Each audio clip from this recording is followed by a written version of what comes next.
Yes BSc part third के सभी students, आप सभी घर पर मन लगा के पढ़ रहे होंगे।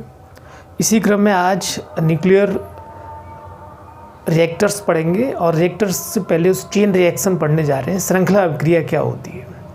चूँकि आपको जैसे पिछले टर्न पर बता चुके हैं कि यूरेनियम U-235 पर जब न्यूट्रॉन्स की बौछार की जाती है तो बेरियम निकलता है। बेरियम और क्रिप्टॉन दो भागों में टूटता है, प्लस एक यूरेनियम के नाभिक के इस विखंडन से 3 न्यूट्रॉन्स भी प्राप्त होते हैं और Q ऊर्जा, उच्च मात्रा में ऊर्जा प्राप्त होती है। इस चेन रिएक्शन को जारी रखने के लिए, कंटिन्यूस रखने के लिए कुछ कठिनाइयाँ होती हैं। उन कठिनाइयों को कैसे दूर किया जाता है उनको अपन देख रहे हैं। उसमें सबसे पहले जो आप देख पाएंगे कि यूरेनियम का एनरिचमेंट करना, यूरेनियम को समृद्ध करना एक मुख्य काम होता है। और उसके बाद क्रिटिकल मास को लेना, यानी क्रांतिक द्रव्यमान की मात्रा में लेना यूरेनियम को, और फिर एक मल्टीप्लिकेशन फैक्टर के स्मॉल k के मान को पढ़ना। और उसके बाद फिर यदि इस चेन रिएक्शन को अपने को कुछ यूज़फुल काम में लेना है, कुछ उसकी उपयोगिता लेनी है, इससे कुछ अपने को एनर्जी, कुछ अपने को इलेक्ट्रिक करंट बनानी है, तो उसमें अपन यूज़ कर सकते हैं, जिसको रिएक्टर्स के माध्यम से उसको बाद में देखेंगे अपन यूज़ करते हैं। तो आइए इसको एक एक कर बोर्ड पर देखते हैं।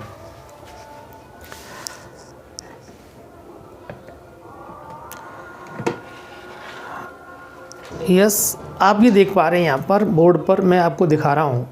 ये जो चेन रिएक्शन है, इस चेन रिएक्शन में आप ये चीज़ देख पा रहे हैं यहाँ पर कि ये जो चेन रिएक्शन है, इसमें देखें आप, ये प्रथम पीढ़ी है। न्यूट्रॉन्स आपने डाला, इसमें एक न्यूट्रॉन है। ये द्वितीय पीढ़ी है बोलेंगे इसको तृतीय पीढ़ी बोलेंगे, इसको चतुर्थ पीढ़ी बोलेंगे। क्लियर? जब आपने प्रथम पीढ़ी में एक न्यूट्रॉन है आपके पास, एक न्यूट्रॉन को आपने यूरेनियम पे डाला, बेरियम बना और क्रिप्टॉन बना, और साथ में 3 न्यूट्रॉन बनते हैं, लेकिन अपन ये मान के चल रहे हैं कि 2 न्यूट्रॉन निकले, एक न्यूट्रॉन ये और एक न्यूट्रॉन ये। मीन्स आप बहुत अच्छी तरह समझ लें कि एक न्यूट्रॉन को आपने एक यूरेनियम नाभिक पर डाला है, सिंगल यूरेनियम न्यूक्लियस या सिंगल यूरेनियम परमाणु पर डाला आपने। इसको 2 न्यूट्रॉन्स मिले आपको। ये दोनों न्यूट्रॉन्स ये द्वितीय श्रेणी के माने जाएंगे। फिर ये दोनों न्यूट्रॉन्स क्या करते हैं, समीप में रखे हुए 2 दूसरे यूरेनियम, चूँकि यूरेनियम का आपके पास बहुत सारा 1 किलोग्राम, आधे किलोग्राम जो भी मात्रा है, उसमें बहुत सारे ऐसे परमाणु होंगे यूरेनियम के। तो इस यूरेनियम से जो 2 न्यूट्रॉन निकले, ये उसके समीप में रखे हुए यूरेनियम के परमाणु को विखंडित करते हैं। ऐसे ही इनसे बेरियम क्रिप्टॉन निकलेंगे, साथ में 2 न्यूट्रॉन इससे निकलेंगे, 2 न्यूट्रॉन इससे निकलेंगे। यानी तृतीय पीढ़ी में, प्रथम पीढ़ी में आपके पास 1 न्यूट्रॉन है, द्वितीय पीढ़ी में आपके पास 2 न्यूट्रॉन हो गए, तृतीय पीढ़ी में आपके पास 2 और 2 4 न्यूट्रॉन हो गए। अब ये तृतीय पीढ़ी से आगे बढ़ते हुए, थर्ड जनरेशन से आगे बढ़ते हुए, ये आप देख पा रहे हैं कि ये 4 को करेंगे।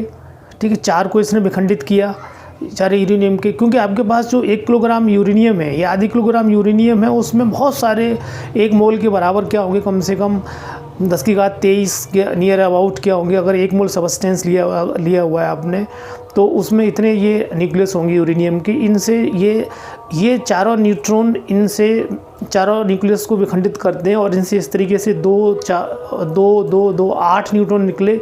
इस तरीके से क्या होती है, ये चेन रिएक्शन बहुत जल्दी से पूरा जो पदार्थ है उसमें जो रखे हुए यूरेनियम के परमाणु हैं, नाभिक हैं, उनसे बहुत जल्दी से ये शुरू हो जाती है और आगे बढ़ती रहती है। एक न्यूट्रॉन से क्या होता है, एक न्यूट्रॉन यूरेनियम 235 की टक्कर कर औसतन 2.5 न्यूट्रॉन उत्पाद करता है, 2.5 न्यूट्रॉन्स को ही देता है। और ये सभी जो न्यूट्रॉन्स हैं U-235 के अन्य नाभिकों को विखंडित कर देते हैं, जैसे अभी आपको बताया था। अतः चेन रिएक्शन स्टार्ट हो जाती है और व्यवहारिक रूप से स्वतः पोषी श्रृंखला अभिक्रिया एक कठिन प्रक्रिया होती है ये, यानी इसको जारी रखना, स्वपोषी माने इसको अपने आप जारी रखना एक बहुत कठिन प्रक्रिया है, क्योंकि ये बहुत जल्दी से आसपास के जितने नाभिक रखे हुए हैं सबको क्या विखंडित कर देती हैं।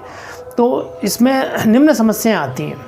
सबसे पहले जो क्या आती है एनरिचमेंट ऑफ यूरेनियम, ये बहुत इंपॉर्टेंट है, इसको अलग से पूछते हैं और सामान्य ज्ञान जीके वगैरह में भी आता है। जो यूरेनियम आपको खनिज से प्राप्त होता है उसमें 3 प्रकार के समस्थानिक होते हैं, U234, 235 और 238। दुर्भाग्य से U234 तो होता ही नहीं है उस खनिज में, 0.006% होता है। यूरेनियम 235 भी बहुत कम होता है, 0.07% होता है। ये सबसे ज़्यादा होता है 99.28%। क्लियर।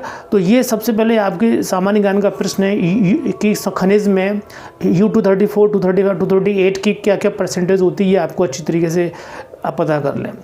यानी और एक सामान्य ज्ञान का प्रश्न आपके लिए मैं दे रहा हूँ आपको, यहाँ भी काम आएगा आपके, कि U235 जो होता है इसका जो विखंडन थर्मल न्यूट्रॉन से संभव है, लेकिन U238 जो होता है ये फास्ट मूविंग न्यूट्रॉन यानी जिनकी ऊर्जा 1 MeV से अधिक होती है, उनसे ये विखंडित हो पाएंगे।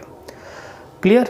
तो U235 तो कम ऊर्जा के न्यूट्रॉन से विखंडित हो सकते हैं और U238 फास्ट मूविंग यानी अधिक ऊर्जा वाले से विखंडित होंगे। तो अब समस्या क्या आएगी कि ये जो न्यूट्रॉन्स आ रहे हैं आपके पास, ये इनकी ऊर्जा 1 MeV से कम होती है। तो ज़रा सोच के आप बताएं, जब इनकी ऊर्जा 1 MeV से कम होगी तो 1 MeV से कम होगी तो क्या होगा, U238 तो विखंडित हो ही नहीं पाएंगे। अगर आपने U238 का पिंड लिया है इसमें विखंडन के लिए, और तो जिसमें तीनों ही कंपोनेंट हैं ये, तो इससे तो विखंडित सबसे ज़्यादा मात्रा में U238 ही है यूरेनियम में, और यही विखंडित नहीं होगा। क्यों नहीं होगा? क्योंकि इन न्यूट्रॉन्स की जो ऊर्जा हो रही है वो 1 MeV से कम प्राप्त होती है अपने को। तो समस्या आ गई ना। इस समस्या को सॉल्व करने के लिए क्या करते हैं, U235 चूँकि कम ऊर्जा के न्यूट्रॉन से विखंडित हो सकता है, इसलिए ये जो पिंड है यूरेनियम का, ये वाला नेचुरल, इसमें क्या करते हैं अपन, बाहर से यूरेनियम 235 मिलाते हैं, तभी पार पड़ेगी, अदरवाइज़ पार नहीं पड़ेगी। क्योंकि 238 ज़्यादा ऊर्जा के न्यूट्रॉन से विखंडित होता है ये, जो अपने पास अवेलेबल नहीं होते हैं। तो फिर क्या समय अपने पास चारा बचा कि U235 की मात्रा को इसमें बढ़ाया जाए। तो U235 की मात्रा को, जो खनिज है आपका यूरेनियम का, इसमें इसको बढ़ाया जाता है। इसी को क्या बोलते हैं, एनरिचमेंट कहते हैं। यूरेनियम 235 की मात्रा को बढ़ाना खनिज में is known as the enrichment of uranium. Clear. अब जो आप देख पा रहे हैं यहाँ पर कि अब एक चीज़ और आती है कि अब जो पिंड, अच्छी ये बात तय हो गई कि आपके पास जो खनिज है यूरेनियम का, उसमें आपने U238 के मुकाबले U235 की मात्रा ज़्यादा कर ली। बात, एक काम सॉल्व कर लिया आपने। अब जो काम सॉल्व करना है आपको वो ये है कि जो क्रिटिकल मास है यानी पिंड जो आप लेंगे खनिज का, यूरेनियम का, वो कैसी आकृति का हो। तो इसके लिए सबसे इम्पोर्टेंट ये है कि यूरेनियम 235 के विखंडन से ये आवश्यक है कि औसतन 1 न्यूट्रॉन तो आगे चले। यानी जो 2 न्यूट्रॉन ये जो देख पा रहे हैं आप, ये जो निकलती हैं, ये ज़रूरी नहीं आगे चलें। इनमें क्या होता है, यूरेनियम का जो आपने गोलाकार पिंड लिया, जो गोलाकार पिंड लेंगे आप यूरेनियम का, तो उस पिंड में क्या होगा कि सपोज जैसे ये आपने पिंड लिया यूरेनियम का, ये वाला, ये यूरेनियम का खनिज है, तो इसमें क्या होगा कि ये कुछ जो क्षरण की दर, जो उत्पत्ति की जो दर होती है, यहाँ से जो न्यूट्रॉन्स निकलेंगे ये n निकलेंगे, ये तो क्या होता है कि न्यूट्रॉन्स की जो उत्पत्ति की दर होती है वो इसके वॉल्यूम के समानुपाती होती है, 4/3 πr3। और चूंकि न्यूट्रॉन्स के जो लीकेज होती है, क्षरण होती है, टकराते हैं, इधर उधर रह जाते हैं, ठीक है, जो कवच है उससे टकराते हैं, तो उनके क्षेत्रफल पर डिपेंड करती है कि क्षेत्रफल क्या है इसका। तो आप ये देख पा रहे हैं यहाँ पर कि न्यूट्रॉन की उत्पत्ति दर समानुपाती r³ के होती है, और क्षरण जो दर होती है वो r² के समानुपाती होती है। दोनों का अनुपात लगाओगे तो r आएगा। यानी उसको अपन यूँ लिखें कि क्षरण दर समानुपाती किसके, 1/r के होगी। ठीक है। यदि पिंड आप छोटा लेंगे, अगर आप पिंड छोटे साइज़ का लिया है, कम द्रव्यमान का लिया है आपने, तो क्या होगा, उसकी त्रिज्या कम होगी। जब त्रिज्या कम होगी, जब r का मान कम होगा तो क्षरण दर का मान क्या होगा, ज़्यादा होगा। तो यानी जब पिंड छोटा लेंगे आप तो क्या होगा, क्षरण दर का मान उत्पत्ति की दर से क्या होगा, ज़्यादा होगा। तो चेन रिएक्शन की संभावना कम हो जाएगी और चेन रिएक्शन क्या हो जाएगी, बंद हो जाएगी, क्योंकि क्षरण दर क्या है, ज़्यादा है।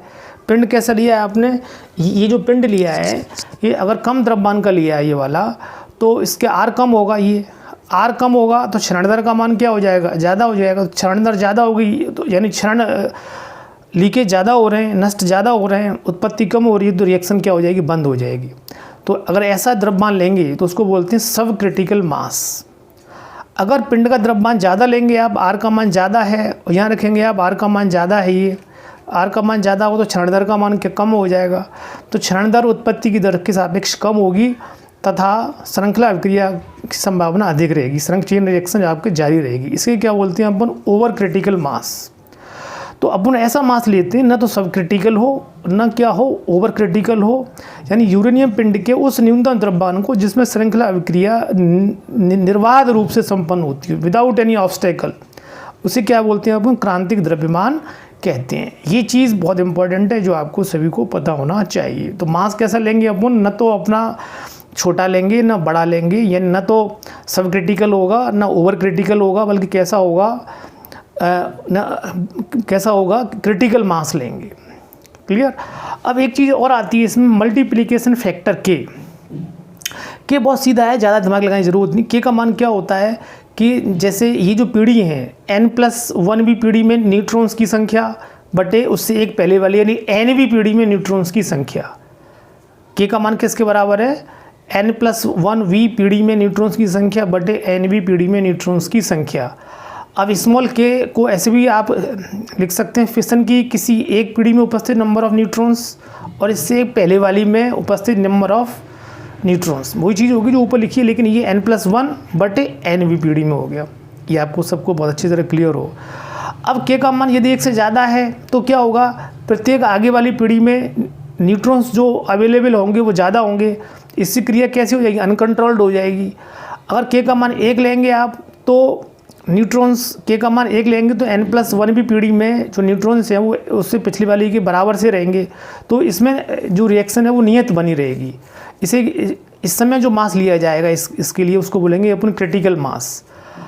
अब यदि के का मान <1 है, यानी अगली पीढ़ी में न्यूट्रॉन्स की संख्या कम होती जा रही है पिछली पीढ़ी के मुकाबले, तो क्या होगी, श्रृंखला रुक जाएगी, स्टॉप हो जाएगी। तो ये वाला काम तो करना नहीं है।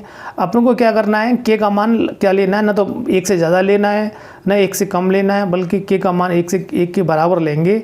उस समय जो लिया गया जो द्रव्यमान होगा वो क्या कहलाता है, क्रिटिकल मास। तो एटलीस्ट एक न्यूट्रॉन को आगे जारी रखने के लिए प्रत्येक पीढ़ी में न्यूट्रॉन की संख्या k-1 से गुणा अपन कर देंगे। के का मान 1 से ज़्यादा होना चाहिए। तो ये एक dN/dt समानुपाती किसके होगा, n(k-1t)। इसको अगर आप याद रखें तो ठीक है, अदरवाइज इस वाले फार्मूले की कोई ज़रूरत नहीं है। जो ज़्यादा इंटरेस्टेड हो वो इसको ध्यान रख सकता है। ये सिंपल सा फार्मूला है ये वाला।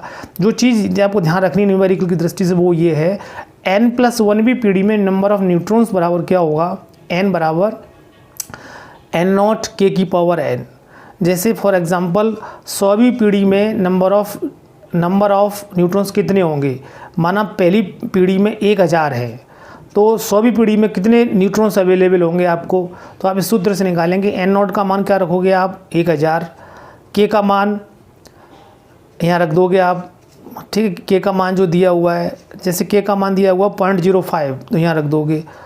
ऊपर क्या आएगा, n+1 पीढ़ी में नंबर ऑफ न्यूट्रॉन्स कितने होंगे, यहाँ कितना आ जाएगा, 90 आ जाएगा। 100 में से 1 घट जाएगा, 99।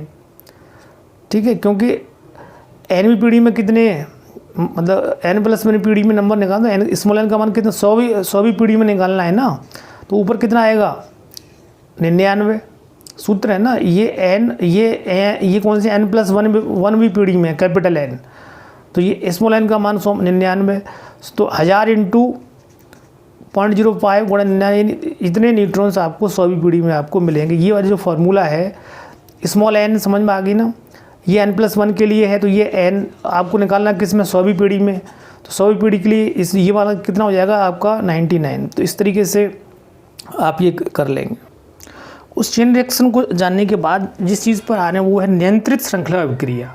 अब जो अभी आप पढ़ रहे थे कि ये जो चेन रिएक्शन है इसको अपन नियंत्रित करना चाहते हैं, अगर नियंत्रित करेंगे तो किसी सदुपयोगी काम में अपन ले सकते हैं। तो इसके लिए अपन ये चित्र जो देख रहे हैं आप, ये नाभिकीय भट्टी का है, और नाभिकीय भट्टी का एक बड़ा प्रश्न आ जाता है जिसको आप पढ़ रहे हैं। नाभिकीय भट्टी में जो आप चीज़ देख पा रहे हैं यहाँ पर वो ये है कि ये जो आप देख रहे हैं यहाँ पर, ये एक बहुत बड़ा कक्ष होता है। इसके बीच में ये नाभिकीय भट्टी है यहाँ पर, ये नाव की भट्टी में जो आप देख रहे हैं वो क्या है कि ये जो रॉड्स हैं, ये जो हैं गहरी जो मराई है, ये तो इसके पहले वो देखते हैं घटक क्या होते हैं। यानी इसमें सबसे पहले जो मुख्य घटक है इसका वो होता है इसका फ्यूल, यानी ईंधन क्या है। ईंधन में क्या लेते हैं अपन कि इसका U-235 को रॉड्स के रूप में लेते हैं ईंधन के रूप में, और इसको एक एल्यूमिनियम के पात्र में के बंद पात्र में लेते हैं इसको, जिसमें क्या भरा होता है भारी पानी या ग्रेफाइट के बीच में ये रखी होती हैं। यानी ये जो रॉड रखी है ये वाली कौन सी वाली, ये 1 2 3 4 दिख रही हैं आपको, ये दिख रहा है U-235 की रॉड्स हैं 1 2 3 4। इनके बीच में क्या भरा हुआ है, कोई भारी पानी या कोई भी ग्रेफाइट इसके बीच में भरा हुआ है, जिसमें ये 4 ऐसी रखी हुई हैं। क्लियर। अब नंबर 2 यानी मंदक क्या होता है। मंदक ये होता है कि ये जो इसमें से जैसे आप विखंडन शुरू करेंगे तो यूरेनियम, ये जो 4 रॉड्स हैं इसमें से न्यूट्रॉन्स निकलेंगे, तो न्यूट्रॉन्स की जो वेग है उसे कम करने के लिए, अगर न्यूट्रॉन्स ज़्यादा वेग से निकलेंगे तो क्या होगा कि चेन रिएक्शन बहुत फास्ट हो जाएगी, और फास्ट हो जाएगी साथ साथ में क्या होगा कि फास्ट हो गई नंबर 1 तो, और U-235 से जब फास्ट निकलेंगे तो टक्कर कम होगी, यानी प्रग्रहण कम होगा। तो इनको पहले ग्रेफाइट या भारी पानी से गुजारते हैं, इसलिए ये आप देख रहे हैं 1 2 3 4 इन चारों को आपने, ये जो भरा हुआ है ये भारी पानी है या ग्रेफाइट है उसके बीच में रखी हुई है, जिससे जब ये न्यूट्रॉन्स निकलेंगे तो इनका जो वेग है वो क्या हो जाएगा, कम हो जाएगा, जिससे कि चेन रिएक्शन अनकंट्रोल्ड नहीं होगी। साथ में सभी जो यूरेनियम परमाणु जो रखे हुए हैं इस रॉड में, उन सबसे ढंग से टक्कर हो, सबसे टकराते हुए आगे जाएं, जिससे कि अधिकतम नाभिक विखंडित हो सके। तो यानी इनकी स्पीड को कम करने के लिए मंदक का उपयोग किया जाता है। ये सबसे इम्पोर्टेंट पॉइंट है। मंदक का यूज़ क्या होता है, न्यूट्रॉन्स के वेग को कम करने के लिए। अब कंट्रोल रॉड्स नंबर 3, पहले तो क्या हो गया फ्यूल, नंबर 2 क्या हो गया मंदक, नंबर 3 क्या है रॉड्स, कंट्रोल रॉड्स।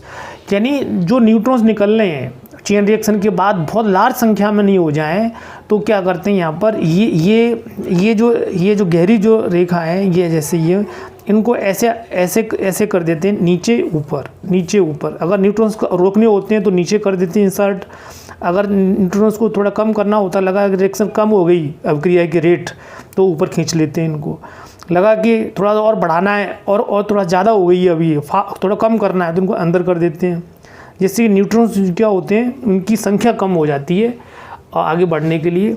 तो ये कूलेंट क्या होता है। फिर उसके बाद लेते हैं कूलेंट देख रहे हैं, ये जो कूलेंट है इसमें चारों तरफ ये प्रवाहित करते हैं, ये इसमें नहीं, ये जो मैंने डैश बना दिया है, ये डैश वाला ये नहीं है, ये तो क्या है, ये इसके चारों तरफ यहाँ पर एक स्थान होता है, यहाँ पर क्या प्रवाहित करते हैं, ये शीतलक जो द्रव आ रहा है ये इसके चारों तरफ प्रवाहित करेंगे।